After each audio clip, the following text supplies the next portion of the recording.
오늘 하나님께 주신 말씀은 누가복음 3장 23절에서 38절까지 말씀입니다. 제가 봉독하겠습니다. 예수께서 가르치심을 시작하실 때에 30세쯤 되시니라.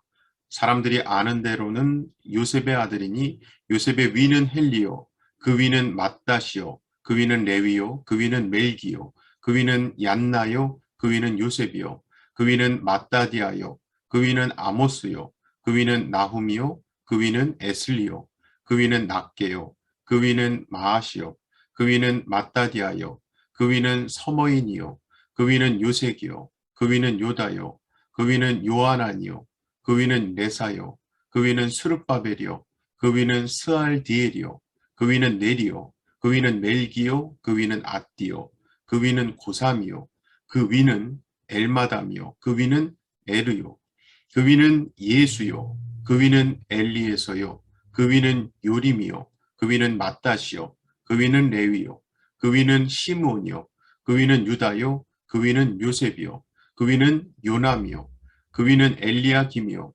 그 위는 멜레아요, 그 위는 맨나요, 그 위는 맏다다요, 그 위는 나단이요, 그 위는 다윗이요, 그 위는 이세요, 그 위는 오벳이요, 그 위는 보아스요, 그 위는 살몬이요, 그 위는 나손이요, 그 위는 아미나답이요, 그 위는 아니요, 그 위는 헤스론이요, 그 위는 베레스요, 그 위는 유다요, 그 위는 야곱이요, 그 위는 이삭이요, 그 위는 아브라함이요, 그 위는 데라요, 그 위는 나홀이요, 그 위는 스룩이요, 그 위는 누우요, 그 위는 벨렉이요, 그 위는 헤버요, 그 위는 살라요, 그 위는 가이난이요, 그 위는 아박사시요, 그 위는 셈이요, 그 위는 노아요, 그 위는 레멕이요, 그 위는 무두셀라요, 그 위는 에녹이요, 그 위는 야렛이요, 그 위는 마알랄렐이요, 그 위는 가이난이요, 그 위는 에노스요, 그 위는 셋이요, 그 위는 아담이요, 그 위는 하나님이시니라. 아멘. 보통 예수님의 족보라고 하면 마태복음 1장에 낳고로 쭉 이어지는 말씀을 떠올리곤 하는데요. 사실 예수님의 족보는 그 마태복음 1장에도 있지만 오늘 본문인 누가복음 3장에서도 나옵니다. 그리고 이 누가복음에 나오는 족보는 마태가 말하는 족보와 비교해 보자면 여러 가지 다른 점이 있음을 알 수 있는데요. 몇 가지 예를 들어 드리자면 마태의 족보는 아브라함으로부터 시작해서 예수님으로 끝나지만 누가의 족보는 예수님으로부터 시작해서 하나님으로 끝난다는 것이 다릅니다. 이것은 마태와 누가가 서로 족보를 언급하며 말하고자 하는 의미가 다르다는 것을 짐작할 수 있는 대목이죠. 또한 마태의 족보는 보편적인 족보 형식이죠. 하향식으로 되어 있지만 누가의 족보는 예수님으로 시작해서 위로 거슬러 올라가는 상향식으로 되어 있습니다. 자, 어쨌든 이렇게 마태복음의 족보와는 다른 누가복음의 예수님의 족보가 오늘날 우리에게 말해주고자 하는 것이 무엇인가? 일단 23절을 보시면 예수께서 가르치심을 시작하실 때에 30세쯤 되시니라. 사람들이 아는 대로는 요셉의 아들이니 요셉의 위는 헬리요. 자, 여기서 사람들이 아는 대로는 이라는 말은요, 당시 사람들에게 알려진 대로라는 뜻입니다. 그 당시 사람들에게 예수님은 목수인 요셉의 아들로 알려져 있었죠. 그것이 사람들이 알고 있던 예수님입니다. 그리고 이스라엘 백성들이 요한에게 세례를 받을 때에 예수님도 요한에게 세례를 받으셨죠. 이러한 예수님이 그 당시 백성들의 눈에는 전혀 특별하거나 달라 보이지 않았을 겁니다. 하지만 예수님이 세례를 받으시고 기도하실 때 오늘 보면 바로 앞이었죠. 22절에 보면 성령이 비둘기 같은 형체로 그의 위에 강림하시더니 하늘로부터 소리가 나기를 너는 내 사랑하는 아들이라 내가 너를 기뻐하노라 라는 말씀이 들렸다고 했습니다. 이 말씀에 이어지는 것이 오늘 본문 말씀이고요. 그것은 곧 예수님으로 시작해서 하나님으로 끝나는 족보를 말함으로써 누가는 지금 예수님이 하나님으로 말미암아 오신 아들이심을 증거하고자 한 것으로 볼 수 있는 거죠. 즉 예수님이 단지 하나님의 아들이라는 것을 증거하는 것이 전부가 아니라 하나님의 아들이라는 영광의 자리에 계신 분이 인간의 몸으로 오시고요. 스스로 대속 제물이 되셔서 십자가에 못 박혀 죽으시는 길을 가심으로써 우리로 하늘 생명에 참여하게 하신 예수 그리스도를 증거하는 것이 오늘 본문의 족보인 겁니다.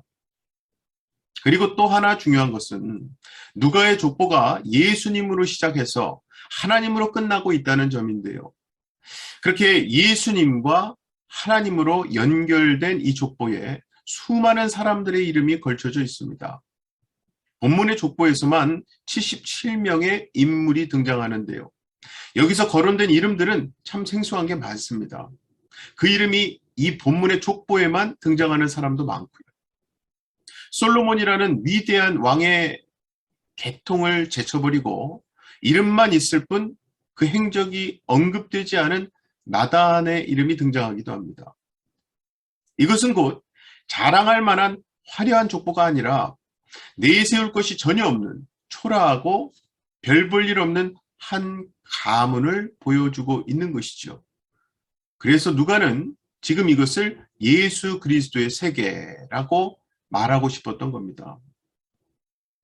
즉 예수님의 세계는 세상의 화려한 영웅의 세계가 아니라는 것이죠. 세상은 영웅적인 인물이 많은 자신의 가문을 자랑스럽게 여기지만 예수님으로 시작해서 하나님으로 끝나는 이 생명의 가문은 그렇게 화려하고 자랑스러운 영웅적인 모습으로 등장하는 것이 아니라 오히려 낮고 천한 모습으로 등장한 겁니다. 예수님이 세례를 받으신 이유도 거기에 있죠.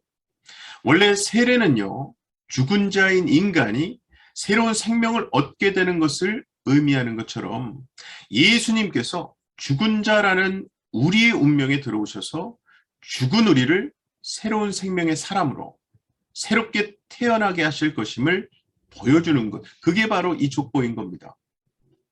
그래서 누가의 족보에는요, 왕도 있고 이름만 나오는 사람도 있습니다만 어쨌든 예수님으로 시작해서 하나님으로 끝나는 이 족보 안에서는 사람들이 서로 자기의 업적을 높이고 자랑하며 자신의 이름이 부각되고자 하는 것이 없는 겁니다. 그 이유는 자신의 이름이 하나님의 생명에 참여된 것이 결국 예수님으로 말미암은 것임을 알기 때문이죠. 자, 이제 마지막 구절을 보시면 38절입니다. 그 위는 에노스요, 그 위는 셋이요, 그 위는 아담이요, 그 위는 하나님이시니라. 아멘. 자, 그래서 결국 이렇게 예수님의 족보가 하나님까지 기록되는 것은요, 인류의 근원은 하나님이시고 모든 것은 하나님으로부터 시작해야 한다는 겁니다. 그리고 비록 예수님은 하나님으로부터 시작되셨지만 누가가 예수님의 족보를 실제로 열거할 때는 예수님으로부터 거꾸로 거슬러 올라가서 하나님께 도달하게 한 것이거든요. 그것은 결국 하나님으로부터 시작하는 것도 맞지만 하나님을 최종 목표로 삼아야 한다는 의미도 되는 겁니다. 그러므로 우리도 하나님의 뜻과 사명을 이루고 하나님께 영광 돌리는 것을 우리 삶의 핵심 목표로 삼아야 할 줄로 믿습니다. 사랑하는 우리 성도 여러분, 우리가 내 뜻을 앞세우면요, 하나님의 은혜와 능력이 임할 수가 없습니다. 공허와 불안, 두려움은요, 염려는요, 삶의 목표가 분명하지 않고 무엇보다 인생의 근원 되시는 하나님을 목표로 삼지 않아서 생기는 것들입니다. 결국 내 고집, 내 자아가 너무 강하고 욕심이 너무 큰 것이 문제겠죠. 그래서 하나님은 가끔 우리로 하여금 맨손이 되게 하십니다. 빈손이 되게 하세요. 내가 붙잡던 것을 다 버리게 하시죠. 내려놓게 하십니다. 그런데 여러분, 하나님은 우리가 약할 때 비로소 강함 되신 하나님이신 줄로 믿습니다.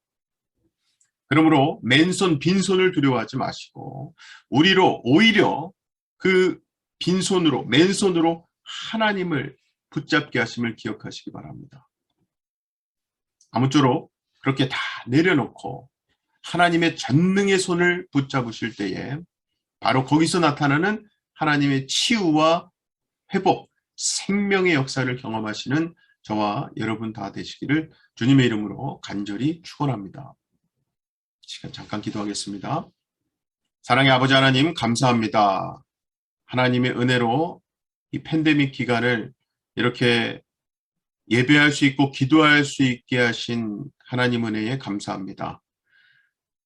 피치 못하게 새벽 예배를 또다시 또 온라인으로 드리고 있지만 하나님 저희가 모든 삶의 목표와 가치관을 하나님께 두기를 원합니다. 오늘 누가복음의 이 예수님의 족보가 우리에게 말씀하는 시작도 하나님이시요 끝도 하나님이시며 우리 삶의 목표도 그래서 하나님께 향해야 함을 우리가 이 시간 고백합니다. 그러므로 하나님께 모든 것을 맞추어진 우리의 모든 것을 내려놓고 그 빈손 맨손으로 하나님의 권능의 손을 붙잡을 때에 우리 삶 가운데 진정한 치유와 평안의 역사가 일어나게 하시고 특별히 코로나로 인해서 몸과 마음이 지쳐있는 이때에 다시금 성령님으로 활력이 넘치게 하여 주시옵소서. 믿고 감사드리며 예수님 이름으로 기도하옵나이다. 아멘. 하늘에 계신 우리 아버지여 이름이 거룩히 여김을 받으시오며 나라의 임하옵시며 뜻이 하늘에서 이룬 것 같이 땅에서도 이루어지이다. 오늘날 우리에게 일용할 양식을 주옵시고 우리가 우리에게 죄 지은 자를 사하여 준 것 같이 우리의 죄를 사하여 주옵시고 우리를 시험에 들게 하지 마옵시고 다만 악에서 구하옵소서. 나라와 권세와 영광이 아버지께 영원히 있사옵나이다. 아멘.